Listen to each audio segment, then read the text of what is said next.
lieu de résidence adopté par Colleen McCulloch est un endroit singulier.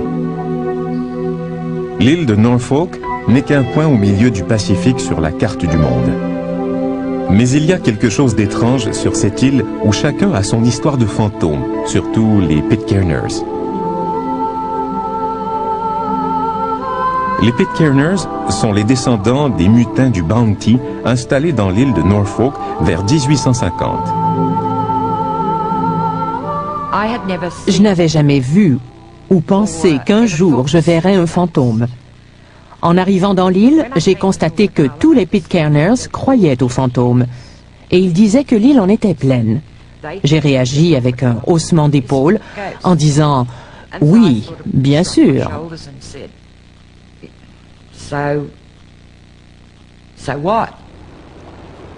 C'était il y a longtemps. Aujourd'hui, Colleen doute moins des croyances des insulaires.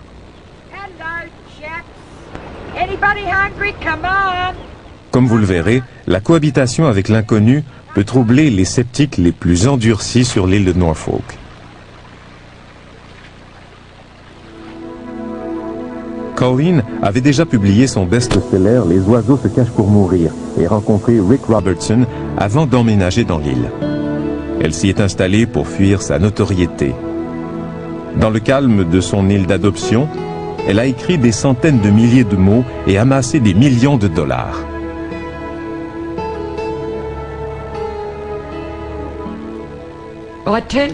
Je suis devenu auteur professionnel à cause d'une sale expression rebutante et dégoûtante.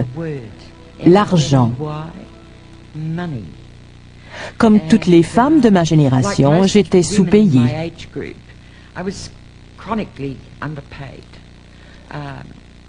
Je touchais la moitié du salaire de mes collègues masculins. J'avais 30 ans et je me voyais à 70 ans, aigri, vivant dans un taudis éclairé d'une seule ampoule de 50 watts. Il fallait faire quelque chose. Elle a écrit Tim, adapté au cinéma avec Mel Gibson dans le rôle-titre. Elle a ensuite publié 10 autres romans, dont toute une série pour la collection Mammouth. Malgré cette imposante bibliographie, le nom de Colleen McCulloch demeure associé au roman « Les oiseaux se cachent pour mourir », le best-seller ou la mini-série hollywoodienne, tous deux de grands succès internationaux. Comme vous le voyez, il n'y a rien de bizarre chez Colleen McCulloch. Elle a toute sa tête et dit le fond de sa pensée. Une pensée habile dans les sujets scientifiques comme dans l'échafaudage d'intrigues complexes se déroulant dans l'Australie profonde d'aujourd'hui ou dans la Rome antique de César. Avant d'écrire, elle pratiquait en tant que neurophysiologiste dans la ville de London. Qui aurait pu croire qu'une telle personne serait visitée par des fantômes, et cela à maintes reprises?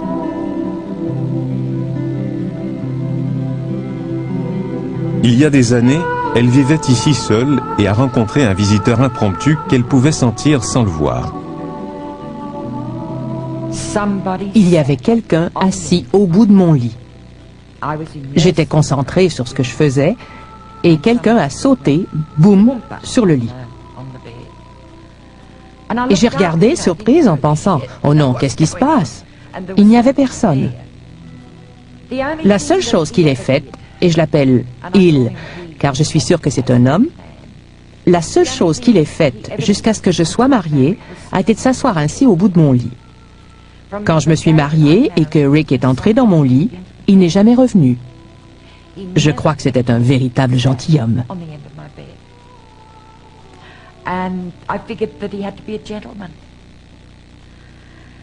6 mois après mon mariage, une nuit vers 3 heures du matin, car je travaille souvent la nuit, je descends me préparer une collation. J'étais debout dans un coin étroit de la cuisine, à tartiner une tranche de pain, et quelqu'un s'est glissé derrière moi, en mettant ses mains sur mes hanches. J'ai réagi amoureusement, et spontanément, je me suis retournée. J'ai dit « Oh, Rick !» et il n'y avait personne.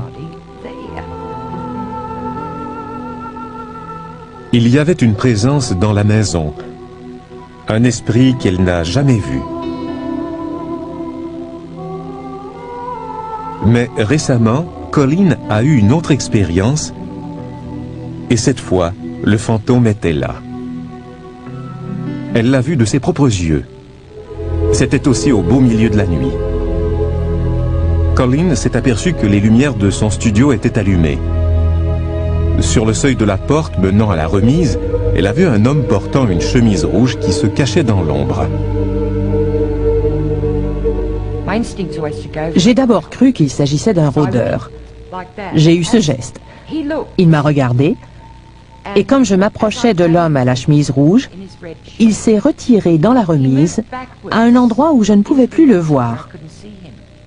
J'ai cru que je le tenais. La remise n'a pas d'autre issue. J'ai réalisé plus tard qu'il n'avait pas bougé comme un être humain. Sur le coup, j'étais certaine d'avoir affaire à un rôdeur. Je me suis précipitée à l'intérieur de la remise, mais il n'y avait personne. Et je le répète, la remise n'a pas d'autre issue.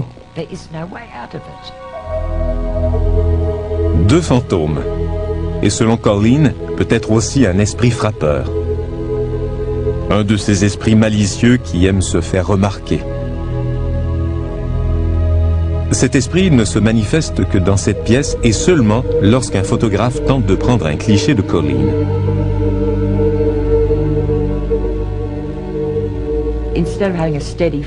Plutôt que l'éclairage constant d'un projecteur, les photographes utilisent des lampes qui émettent une lumière brève et intense. J'ignore pourquoi, mais ils utilisent aussi un flash sur leur caméra.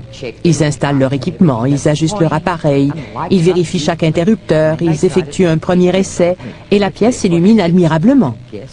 Ensuite, lorsqu'ils tentent de me photographier, les flashs ne fonctionnent plus. C'est étonnant, et cela est peut-être imputable aux Pitcairners. Ils détestent les appareils photographiques. Ils seront moins contrariés par une caméra vidéo ou cinématographique parce qu'ils sont convaincus que les appareils photo leur volent leur âme.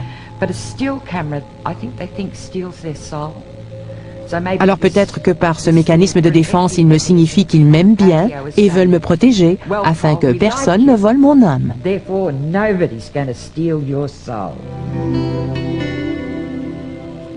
Même s'il y a là tous les éléments pour un roman surnaturel, Colleen McCulloch se dit trop occupée pour écrire ou s'inquiéter à propos de ces fantômes. J'accepte le fait qu'il y ait deux fantômes dans ma maison, même si je ne crois pas aux fantômes. C'est paradoxal, mais je le vis très bien.